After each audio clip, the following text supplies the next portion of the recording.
yōgō yōgavidāṃ nētā pradhāna puruṣēśvaraḥ nārasiṃhavapuḥ śrīmān kēśavaḥ puruṣōttamaḥ. The first two words we can take them together. The meaning we can take it together. Yōgō yōgavidāṃ nētā. Yogaha. Yogaha means one who can be known or reached through the process of yoga. So we know we have Bhakti Yoga, Karma Yoga, Jnana Yoga, Dhyana Yoga. So many yogas are there. So through any one of them, provided we walk that path, we will be able to reach the Lord. Therefore, he is called as Yogaha, one who can be reached through the process of yoga. Now, what exactly yoga means? Yoga comes from the word yuju. Yuju means to unite with, to connect with, to identify with. It's a connectivity or a connection. So, therefore, that's the meaning of yoga. But then, how can we apply it over here? I mean, or what is the best definition of yoga that we can have? In the Bhagavad Gita, 6th chapter, Krishna very, very beautifully gives to us the definition of yoga.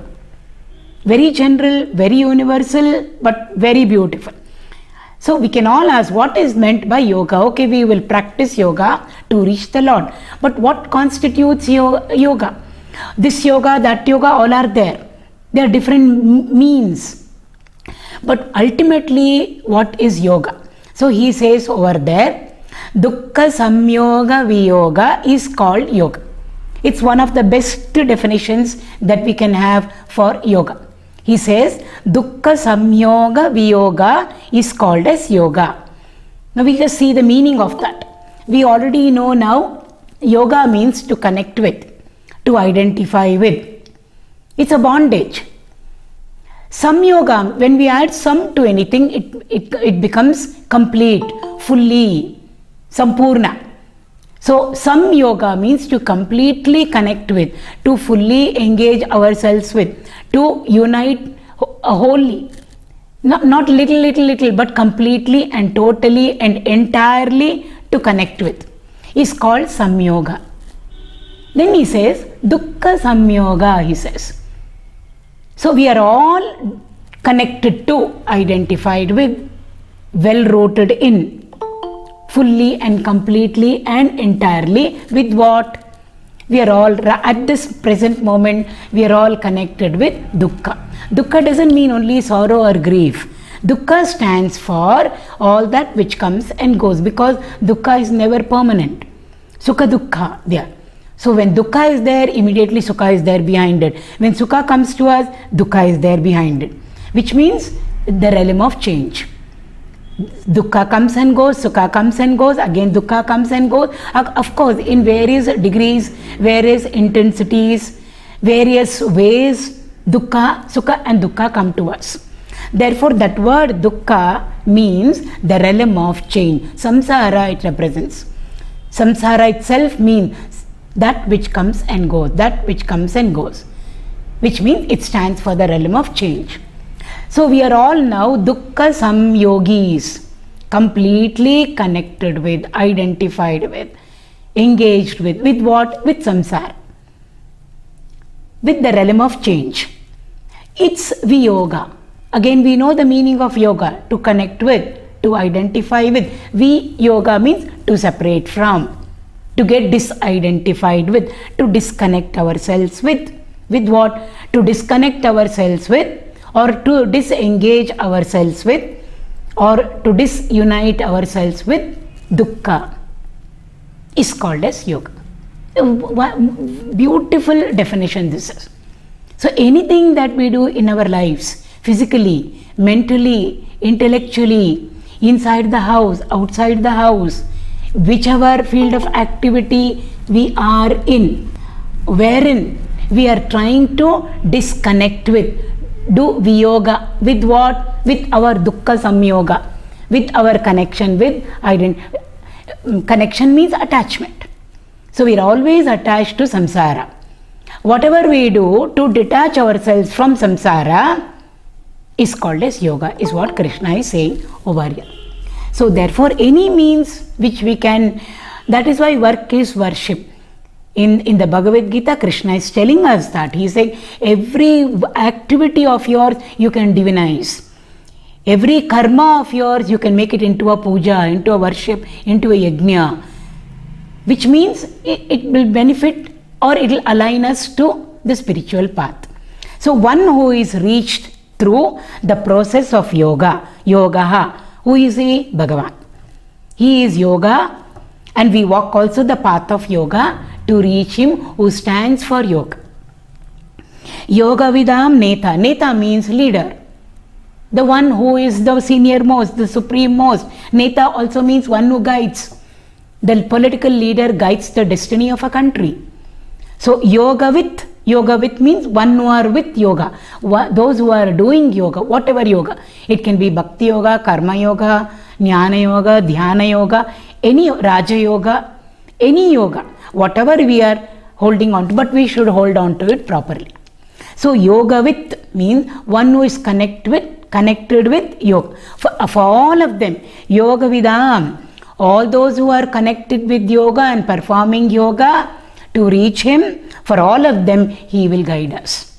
So ultimately, he is the goal for us. He is the path for us. So the path is he, goal is he, and who will guide us on the path? Bhagavan himself guides us. Every moment he is with us in whatever field of activity we are in, guiding us, provided we are on the right path. The Pandavas were on the right path, therefore they had Krishna guiding them. That is why it's very, very symbolic how Krishna became the charioteer of Arjuna. Charioteer means the driver. Who is he? He is the one who guides the destiny of the chariot, Ratha. If he doesn't take the Ratha in the proper direction, we will know what will happen to Arjuna over there. So Lord is the goal, the path also is the goal, and who is the one who lead us and guide us on this path? Bhagavan alone will guide us and lead us on the path to himself. So yogaha, yogavidāṃ nētā. Next is pradhāna puruṣēśvaraḥ. It's a complex word over there. Pradhāna puruṣēśvaraḥ. It's one word, but it's made up of three. Ishvara is there, Purusha is there, Pradhāna is there. So he is the Ishvara. This word will keep coming again and again and again and again. Word Ishvara. We give names to children. Ishvara, Ishvari. What does it mean? Ishvara or Ishvari. It's not an ordinary word. It's very, very significant. Kartum, akartum, anyata kartum, shakya, Ishvara. One who can do, kartum, akartum, who need not do, or otherwise do. Anyata kartum, we don't have that freedom at all with us. So he is the one who can make, unmake, remake, otherwise make. Such a person is called as Ishvara. Another meaning for that is Ishteti. Ishvara will again come. So we won't repeat it. Here we are going through the meaning of Ishvara also. Ishteti means whatever he desires to do, his sankalpa, his will. When the Lord wills and he wants to do anything, he doesn't need any medium. He doesn't need any things. He doesn't need any people, beings around him. It just manifests itself. So therefore, the moment he wills, there everything will be. Whereas we are not like that at all. The moment we make a sankalpa or we will or wish for something, of course we need so many things around us or so many people around us to fulfill whatever sankalpa we have undertaken. Bhagavan doesn't need anything at all. No thing, no being, and still what he wants to do, he can execute it. Such a person is called as Ishvara, Lord of all lords he is. Devadi Dev. And he is the Ishvara of what? Pradhāna and Purusha. Both two words. Purusha, we already went through the meaning of that. So Purusha here means the life in us. The Purusha, Prakriti Purusha. That Purusha over here. Shaktaha, the unmanifest, the changeless, is Purusha. As a contrast to that is Pradhāna. Pradhāna means Prakriti. Prakriti stands for the changing, the realm of change. Purusha stands for the changeless. Prakriti stands for Shakti. Purusha stands for Shakta. So both of them are needed for Srishti, Sthiti and Laya to happen. Not only outside of us. Oh, God is creating so many things. He is maintaining them. And then finally He is dissolving away everything. It doesn't mean that only. Even within us, we create a thought. Then we can maintain the thought. If we find that that thought is useless or we cannot fulfill that thought for whatever reason, we immediately destroy that thought also within ourselves. So we have a miniature Brahma, Vishnu, Rudra functioning in all of us also. So therefore, Pradhāna, therefore, I'm just repeating it again over here. Pradhāna means Prakriti, the realm of matter. Shakti she represents. Therefore, she aspect we call it. Purusha is the he aspect. As a contrast to Prakriti, the changeless. The realm of the change. No, we can't even call it realm of changeless. The change, the one without a second, changeless. But on the other side, there is variety, there is plurality, there is multiplicity. She represents so many things. So Prakriti and Purusha, both of them we need for any functioning, for the entire, like I said, world of things and beings outside of us. Anything to be created, maintained and annihilated outside of us, gross or subtle within us. Both aspects are needed. If one aspect is there, it won't do. So Shakta and Shakti always go together, together, together. They are inseparable. That is why we say Lakshmi Narayana, Parvati Parameshwara. They are always together, together. Again in the Bhagavad Gita, Krishna gives different names to both of them. Here he is calling it Pradhāna and Purusha. In the 7th chapter he calls it my higher nature and my lower nature. 7th chapter of the Bhagavad Gita. Both I am, he says. Like here he is saying, I am the Lord, Ishvara of both, Pradhāna and Purusha. So there he says, my lower nature means Pradhāna, Prakriti, higher nature means Purusha. I am both and I transcend both. These are two, I am beyond the two, he says over there. He calls it as my lower Prakriti and my higher Prakriti in the 7th chapter. In the 15th chapter he calls both as Purusha. So we should not get confused. He says, Dvavimau Purushau Loke. In all fields of activity, Loka means fields of activity, there are two Purushas, he says. What are they? Kshara and Akshara. Purusha, he says. Two Purushas are there. What are the two Purushas? Prakriti and Purusha only. There he uses different words. He uses the word Kshara and Akshara. We saw the meaning of Kshara last time. The undecaying, immutable, eternal, permanent, changeless, as a contrast to Kshara. Two of them are there, Kshara and Akshara. And then he goes on to say, there itself he says, Kshara represents the entire universe, the realm of change. Akshara is the changeless. End of 15th chapter, I think the 16th Sloka, I think, 16, 17. Then he says, Uttama Purusha tu Anya. Other than these two Purushas, which means Prakriti and Purusha, I am beyond them all. And there he calls himself as puruṣōttamaḥ. That's why the 15th chapter is called as Puruṣottama Yoga. I transcend both these aspects. In the 13th chapter, I'm just giving information. It's there so much in front of us. In the 13th chapter of the Bhagavad Gita, he calls it Kshetra, Kshetrajña. Kshetra is Prakriti. Kshetrajña, the knower of the field, the enlivener of the field, one who gives life to the field to function. Kshetrajña. So beyond these two, I am, is what the Lord says. In our ordinary science language, we will call it as matter and energy. Earlier we thought matter is different, energy is different. Both are different. We had Einstein to come and say, no, both are not different. They are two aspects of one factor or one entity. And he gave to us that beautiful famous mass energy equivalence, Einstein's equation. E is equal to mc squared. E represents Purusha. M represents Prakriti, matter and energy, or we can say matter and spirit.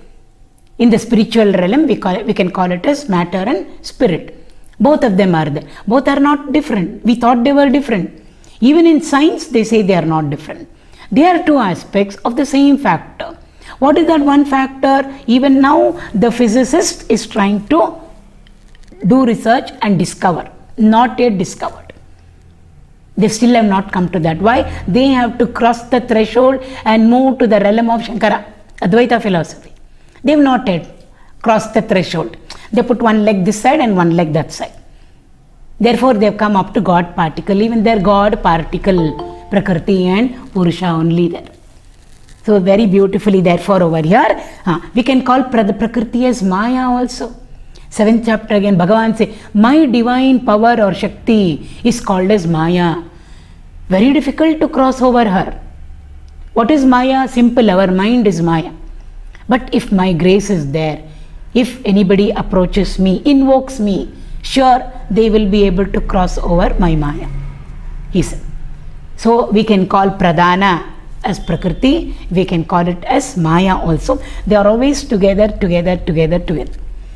So there is nothing like male domination, female domination, who is more superior, who is inferior, nothing like that. Ardhanarishvara Stotra is there by Adi Shankar. It's so beautiful.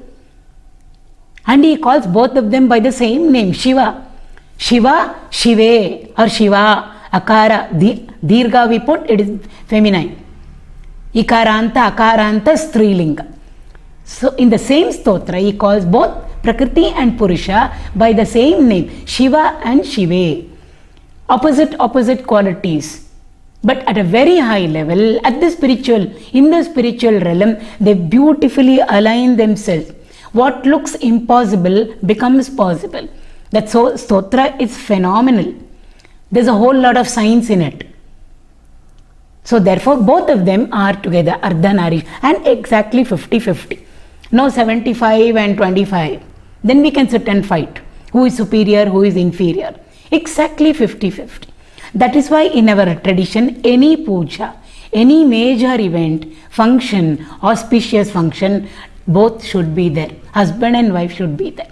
For any puja, Satyanarayana puja, it can be Graha Pravesham, it can be wedding, it can be. Both the father and the mother must sit with the bride or the bridegroom. The one who sits on the throne, both should be there. They may not sit on the throne. If she is ruling, he may not sit on the throne. If he is ruling, she may not sit on the throne. But both should be there. Both factors should be there. I just remember one very beautiful anecdote, we can say. When Gurudev, Swami Chinmayananda, came to our house for Bhiksha once, after the Bhiksha is over, we always offer a Guru Dakshina to the master. Fruits along with whatever Guru Dakshina we want to give, to offer to him. So I remember this happened in our house. My father had the plate in his hand with the fruits and the offering. So he went forward to give it to Swamiji, to Gurudev. My mother was standing next to him. Gurudev said, together offer. You also hold the plate, he said. So both of them together should hand over anything. It's always when puja is being done, if there is no space for her to stand, at least they say touch his shoulder. Both of them should be there. Any function. It can be materialistic domain also, like a Graha Pravesham or a wedding. It can be anything. Spiritual also. I mean, rituals we are talking about. We are not talking about meditation and japa and all that. So therefore, always together. Each one cannot be without the other. Best example over here is electricity and its expressions.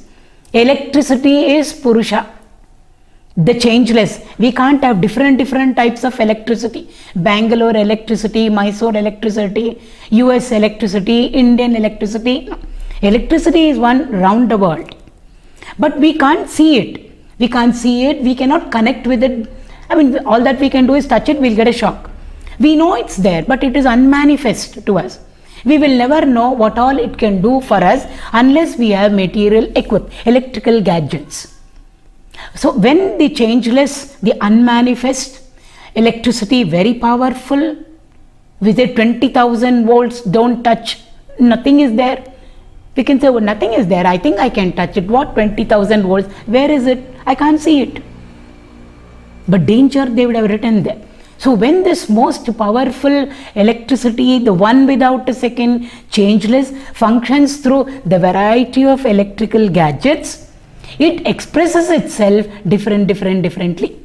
Light energy, sound energy, heat energy, coldness, hotness, anything, visuals which we are seeing, sound which we are hearing, anything. So these are all the expressions of electricity. They are different from electricity. So electricity is there, it should function through electrical gadgets which are all inert material, matter it is. No bulb by its own will glow suddenly like magic. So electricity has to connect with the electrical gadgets, and then on the other side we will be able to see the expressions of electricity which are light energy, heat energy, etc. Similarly, over here Purusha is there, the changeless, Prakriti is there, variety, electrical gadgets, but by herself she can't do anything. So when Purusha functions through or connects with Prakriti, we have the entire world of things and beings. And then we have life's experiences or life's expression, different. But even that electricity which is functioning in, which we know is there in those 2 holes or 3 holes, what is it? Beyond it, it's one form of an energy. What is that energy? We do not know. There is something called as suprememost energy, and that suprememost energy is functioning, a part of it is functioning as electrical energy. All energy is not electrical energy. A part of that suprememost energy which is there in the cosmos is functioning right now as electrical energy. That is Ishvara.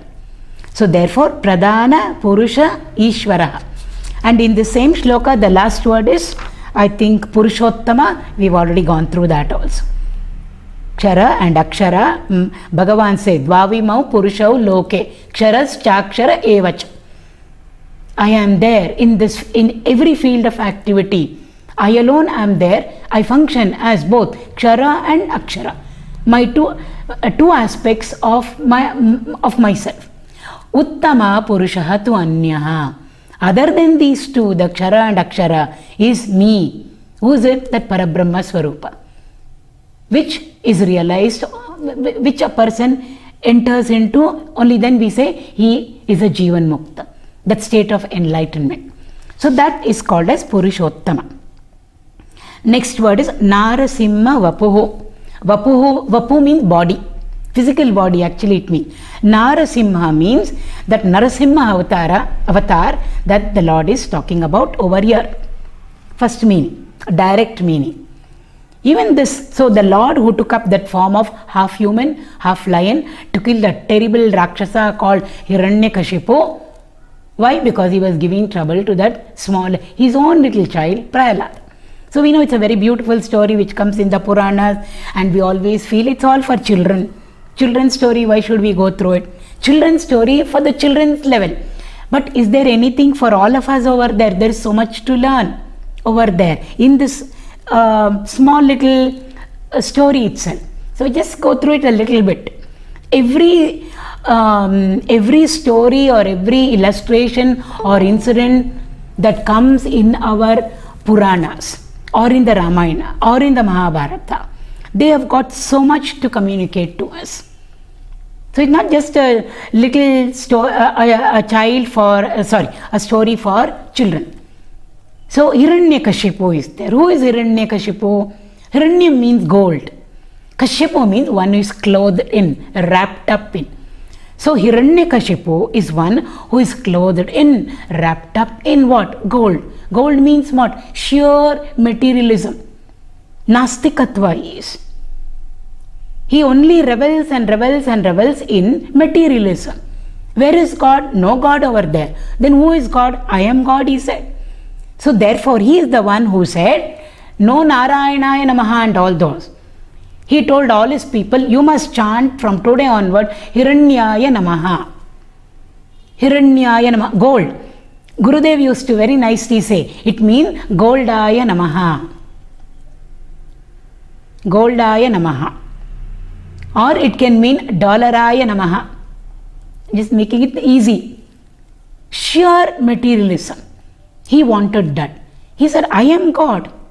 I stand for gold. I stand for materialism. Sheer materialism. There is no spirituality there at all.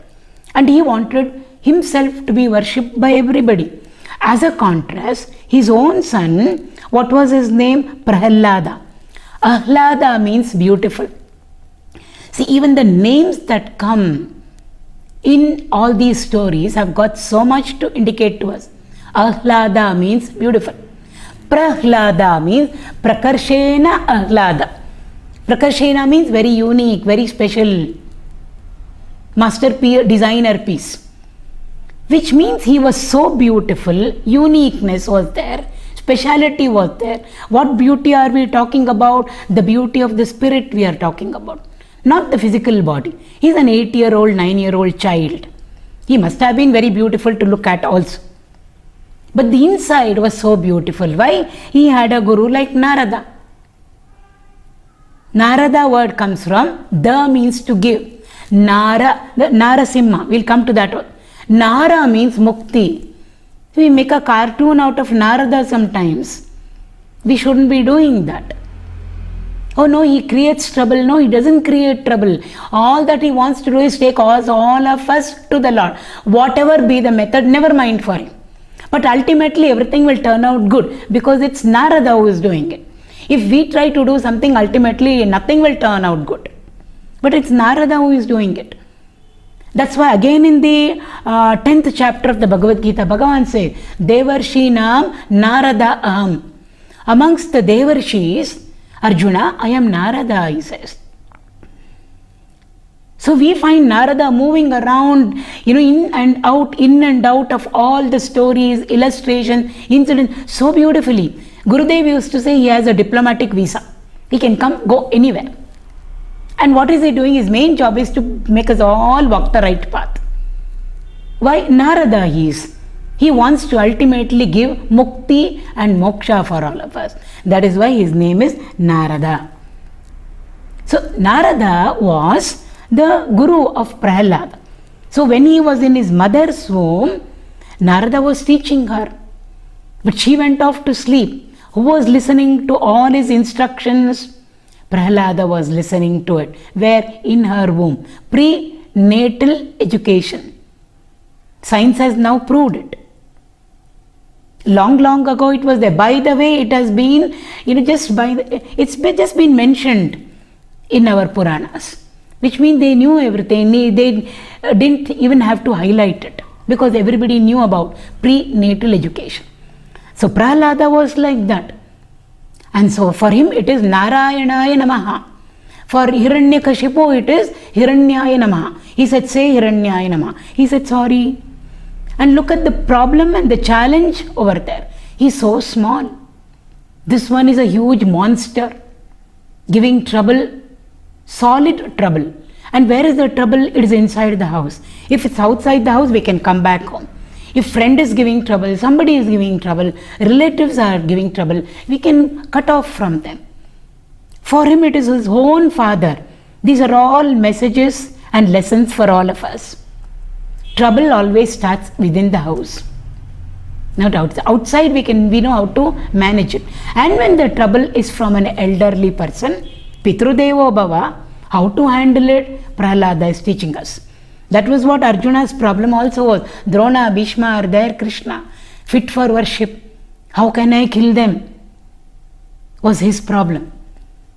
So these are all very beautiful messages for all of us over.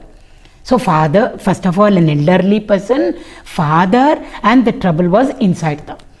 And all for what? Only for you have to worship me. You have to recognize me as the ultimate. Hiranyaya Namaha. He said, no, Narayana is the ultimate for me.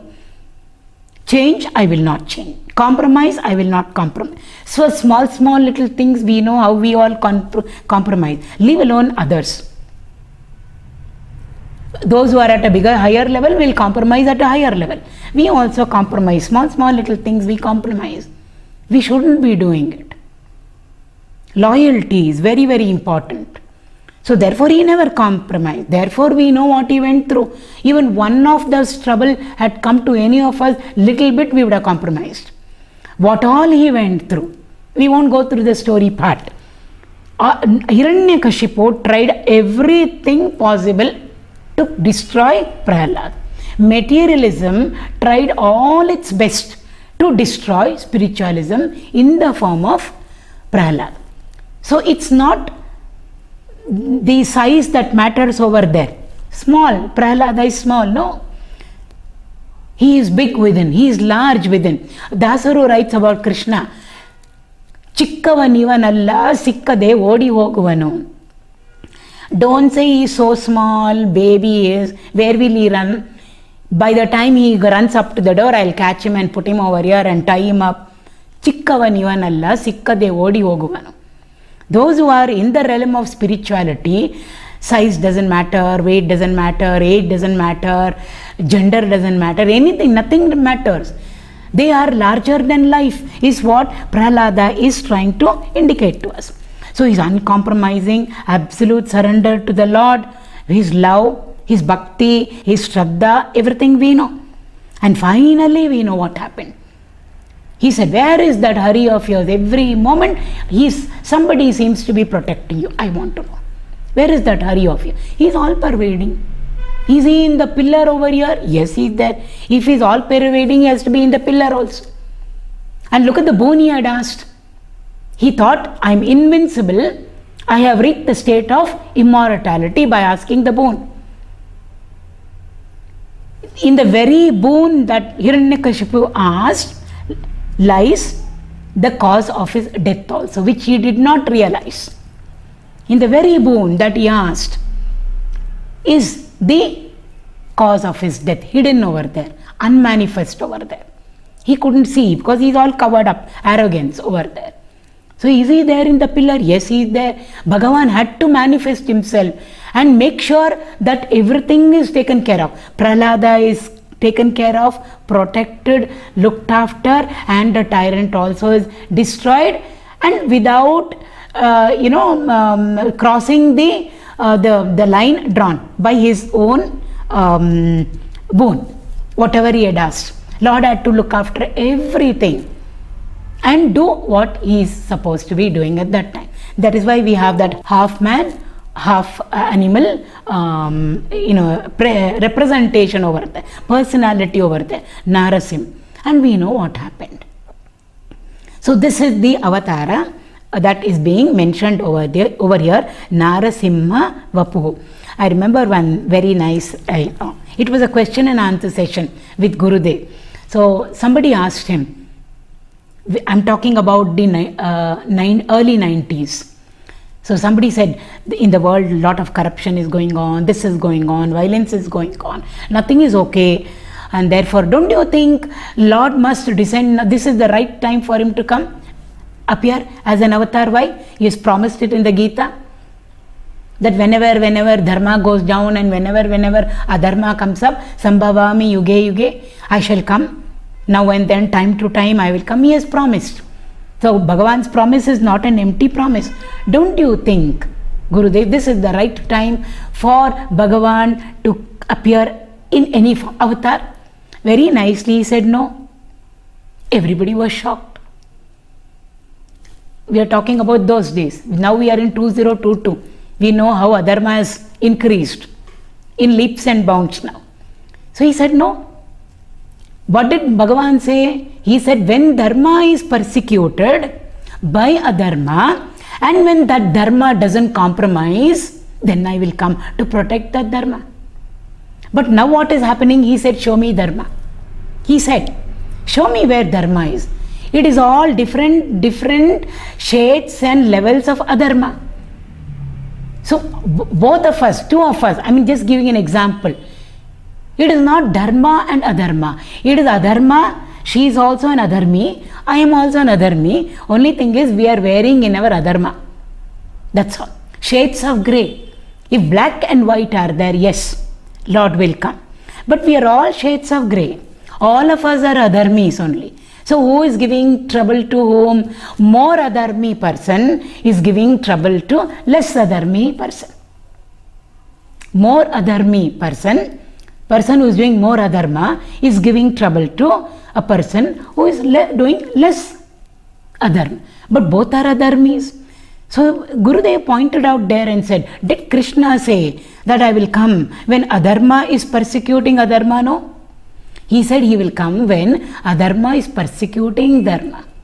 And when dharma holds on and doesn't yield, doesn't compromise and take to the path of adharma. So therefore, no, Bhagavan, this is not the right time for Bhagavan to come, he said, because adharma is going on everywhere. Only some less adharma in some places, more adharma in some places. He said, if even one person is there of the caliber of Prahalada, it can be even a small child or a big person, whoever it is, of the caliber of Prahalada, holding on to dharma, pure white, tied white, and adharma on all sides threatening, trying to destroy, trying to annihilate. And if that person who is steadfast and rooted in dharma doesn't compromise, Lord has to come even now, he said. If such a person is there, he would have come.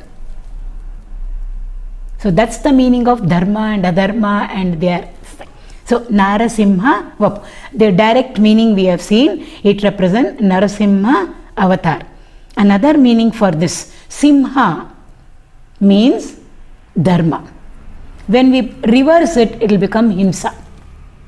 Himsa is violence, which is adharma. So when we reverse the word himsa, it will become simha. So Simha stands for dharma. That is why we call the seat, the throne on which the king sits, as Simhasana. It is not lion's seat. Why should the lion come in over there? And after all, it's an animal. It's not lion's seat. It is the seat of dharma. Simha means dharma.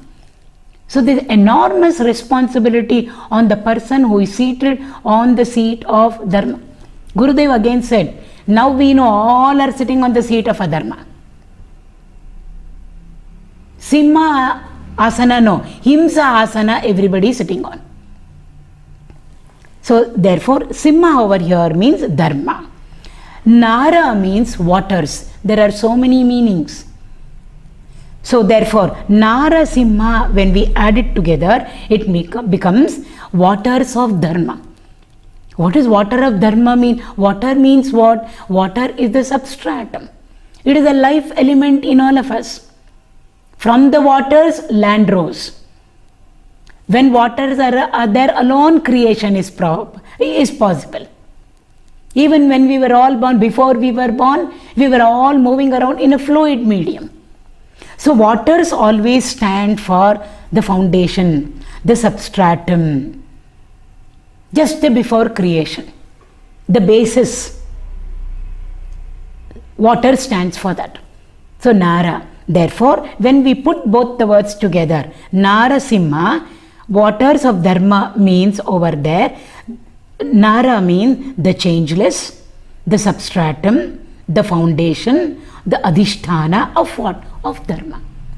When we say the changeless, changeless means what? It never changes.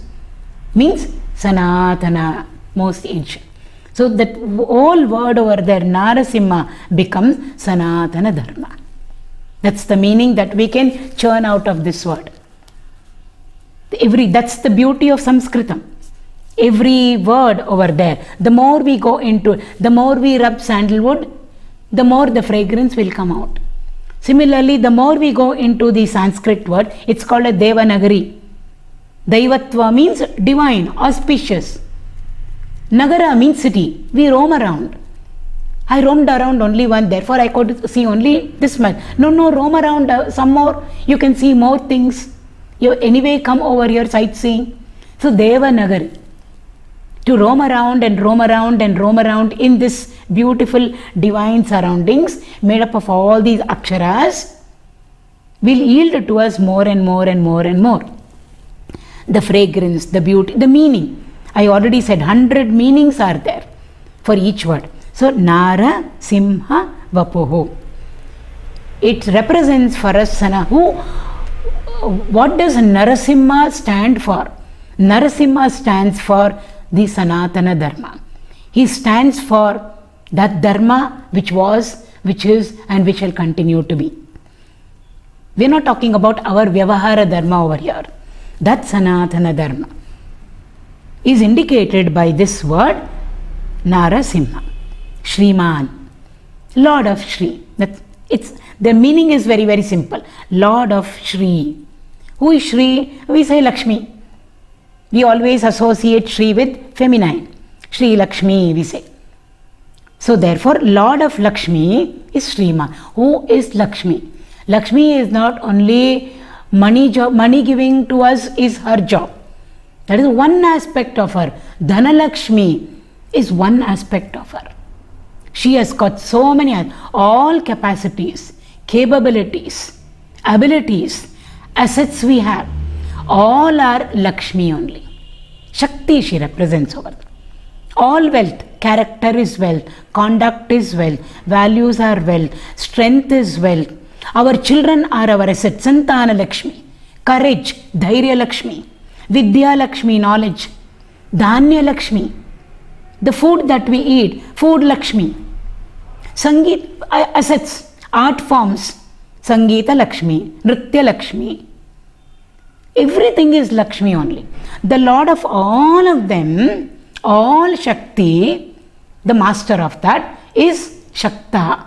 Who is he? Parameshwara, Narayana. We can call him Narayana, we can call him Parameshwara, any name. So that is the meaning of śrīmān. He is the one who is the Lord of all abilities, capacities, assets, all powers, all faculties, everything. For all of them, he is the Lord.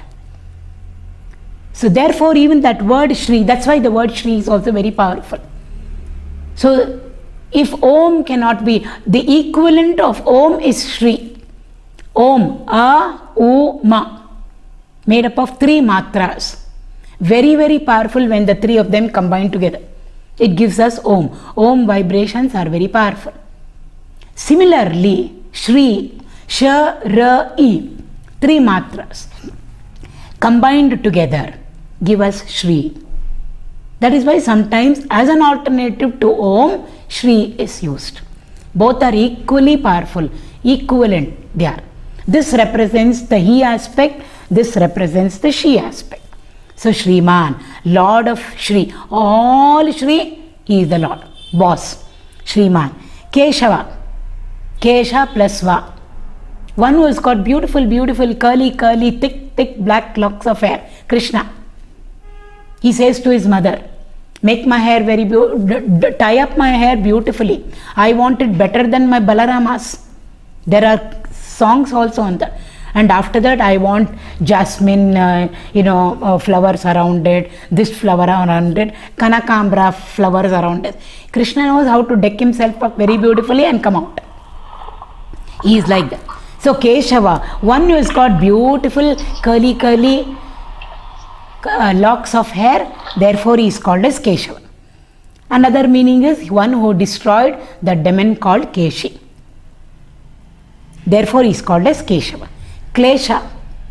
Klesha means our trouble, problems, challenges. One who removes all of them from our lives.